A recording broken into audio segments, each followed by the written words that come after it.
Now that all the new Skaven releases are out and I'm absolutely up to my ears in gray plastic, I thought it was the perfect time to ignore all of that and instead paint a really old Grey Seer.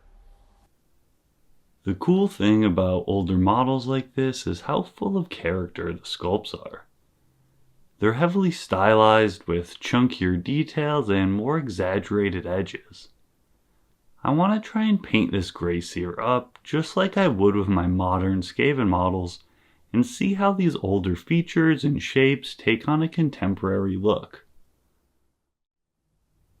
One of the first things I usually do is give my models an all-over base coat. The robe and all the fur parts are going to be picked out with signal blue. This is a really deep blue that over a black prime ends up looking a bit indigo, making it perfect for the robe, which I intend to be violet, and then also for layering up to a light gray on the fur and face. Everything I intend to be a more earth tone gets a base coat of charred brown. This is mostly the staff and all the metallics, but also things like the bags and other small details. For the robes, I'm going to be making a purple with 2 drops of Warlord purple and 1 drop of Imperial blue. This is applied pretty much all over the robes, besides for just the deepest recesses, which will be left the signal blue. I'm going to be continuously layering up the robe to highlight by adding a drop of Warlord purple and painting on a reduced area, focusing on the ends where the fabric drapes, moving away from the shadows, but also picking out the folds and ridges of the fabric. I also focus on where it faces upwards, like the top of the knee and arm, emulating the lighting. By adding more of the very pink Warlord purple to our mix, we change the hue as we also increase in value, giving the robes a magical look that also kind of emulates velvet. After about 3 passes of highlighting and adding the extra Warlord purple, I add some white for the final highlight. This is just for the very sharp edges of the robe and the extreme points of where the fabric folds around the arms. I also pick out the underside of all the holes scattered over the robe.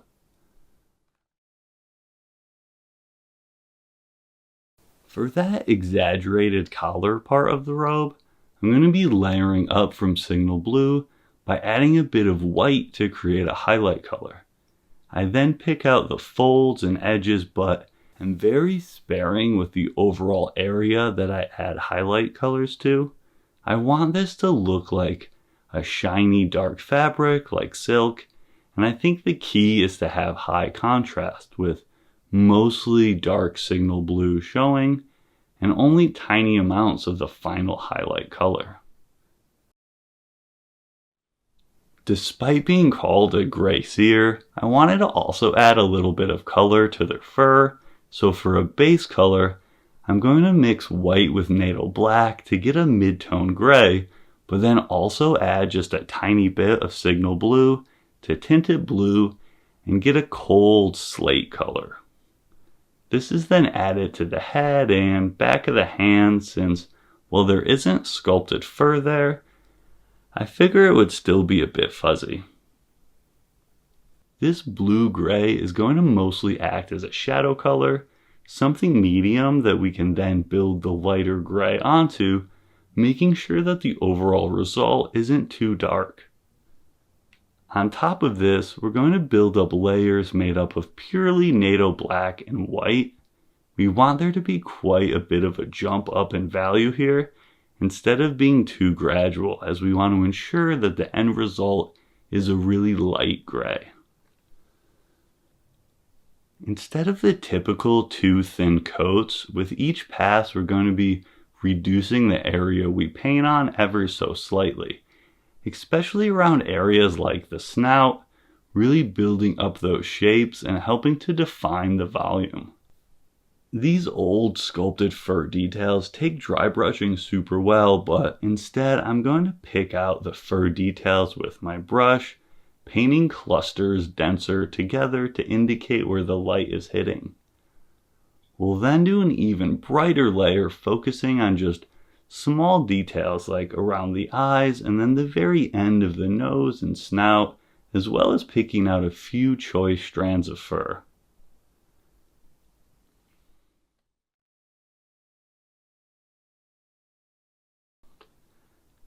I then mix some white into charred brown and start highlighting all those details scattered over the model, like the ropes and small bags.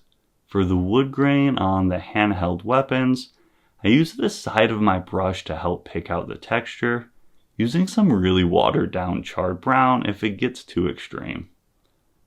I also go over the rolled up scroll and then add even more white to my mix to get a parchment-like color, and add it to the sharp edges and corners along the top and bottom of the roll, trying to emulate what would be catching the light. All of those fleshy parts are then painted by first mixing equal parts of Warlord Purple and white together to create a pale pink color. This is then mixed into dried bark in different amounts so that we have several different values. These are then wet blended onto the tail, starting with the darkest color by the base and adding the lighter values towards the tip. Applying the new color right to the previous color while it's still wet and dragging it along the tail, allowing the two paints to mix naturally while they're still wet. I use these same colors to paint the fingers and feet, but primarily render them with the lighter colors as I want them to be mostly pink. I use the pure white and Warlord Purple mix to paint the bumps on the tail and the very tip, as well as the knuckles. I then also take some of the lightest dried bark and pink mix and add some water until it's thin and glaze-like. I make sure there's just a very small amount of this on my brush and use it to just tint the very end of the snout and ears a subtle pink color, giving them a bit of warmth and life. For the bone sections like teeth, claws, and horns, we'll be using a mix of dried bark and white. While the teeth are going to get incrementally lighter as we move towards the tips, the horns are pretty much the opposite, being pure dried bark at their ends with just a subtle single line as a highlight. As they move towards the base of the skull, more white is used, but we also want to ensure that the bumpy parts stick out from the ridge. When it comes to the metallics, we're first going to figure out what we want to be silver and use Iron Warriors, making sure to thin it down. This is mostly the bands on the wood and then the skaven icon on the top of the staff. Since these are already charred brown, we'll use that as weathering, leaving it in all the nooks and crannies, and just stipple on our silver paint, going for sparse coverage, but also making sure to define the objects a bit by getting all of the edges and rivets. We're going to really build up the rust by watering down some orange brown until it's runny and flow it into all the crevices of the metal, especially around those rivets and the meeting points of the icon. I'm also going to build it up a bit with small dots on the flat part of the dagger near the handle. This will serve as a nice contrasting gradient when I highlight the clean metal of the blade with Stormhost Silver. I'm also going to use this to edge highlight all the silver and really make those rivets stand out. For all the gold metal, we're going to approach it a bit differently and highlight up from the charred brown with Doombolt Brown. This is a really nice red-brown color that'll end up layering really well with the gold paint. We'll build up the shapes on that rat head icon and then focus on the bulbous parts of the bells and where they flare out at the bottom, but making sure we leave some charred brown, as overall we want a really high contrast look for the end result. And then for the actual gold color, we'll be using Retributor Gold and using it as just a natural layer to that Doombolt Brown, building up those shapes, but also picking out all the details on the bells and making sure that we're covering enough surface area with the gold to ensure that that's the main color. As a final highlight, we're going to be using polished gold. This is a little same and kind of hard to tell what you're doing, especially if you're painting under a light with all of those reflections going on, but the finished result should make these highlighted areas appear super shiny, so it's fun to use sparingly and pick out some extreme points. One of the final details is picking out the eyes with Warlord Purple. Instead of just hitting that little eyeball in there though, I want to try and get the entire eye cavity and a subtle amount of the lower lid with the pink color. And then I'm going to add just a bit of white and pick out the eyeball itself. There's also a weird little inner lid in there that I want to make sure reads as separate. The last detail is a bit of warpstone inside the bell. I'm going to paint the entire area Imperial Blue.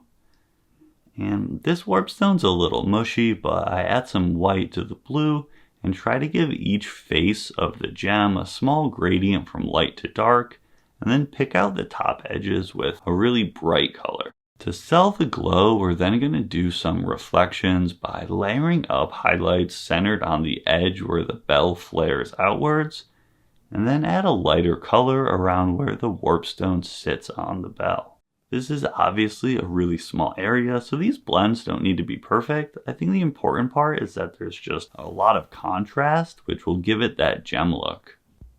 As tempted as I was to cover the base in goblin green and some flock, I wasn't really sure if I wanted to leave this guy as a foot hero or put him onto his equally ancient screaming bell.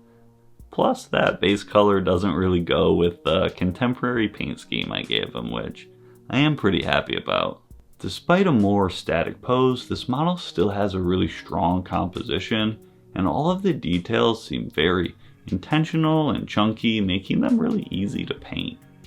I really enjoy painting this guy, and those exaggerated details like the robust, sharp edges were really a joy to paint. There's a different sort of crispness to these old pewter sculpts, and I definitely recommend picking up an older model like this if you can snag one.